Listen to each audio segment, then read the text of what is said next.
তো আমরা প্রায় বলে থাকি, যতবার আমি ওখানে যাই আমি ততবার তোমার সাথে দেখা করি। যতবার আমি এই বইটা পড়ি আমার এই বইটা পড়তে ইচ্ছে হয়। যতবার আমি এই সিনেমাটা দেখি ততবারই আমার এই সিনেমাটা দেখতে ইচ্ছে হয়। এই বাক্যগুলোকে আমরা ইংরেজিতে কীভাবে বলবো? এই বাক্যগুলোকে ইংরেজিতে বলতে গেলে আমাদেরকে মনে রাখতে হবে যতবার ততবার। এই যতবার ততবার ইংলিশটা হলো অ্যাজ ওপেন অ্যাজ। এই অ্যাজ ওপেন অ্যাজ দিয়ে বেশ কিছু বাক্য গঠন করা যায়। যদি বলি, যতবার আমি ওখানে যাই আমি তোমার সাথে দেখা করি, I meet to you as often as I go there. যতবার আমি এই বইটা পড়ি আমার এই বইটা পড়তে ইচ্ছে হয়। I wish to read this book as often as I read it.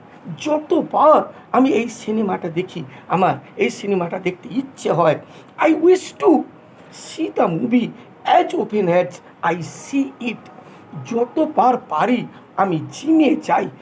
I go to the gym as often as I can. আমি যতবার পারি আমার ইমেল আমি চেক করি। I check my email as often as I can. আমি যতবার বাজারে যাই আমি বাজার থেকে কিছু মাছ আনি। I bring away some fish as often as I go to the market. আশা রাখি তোমরা ব্যাপারটা বুঝতে পেরেছো।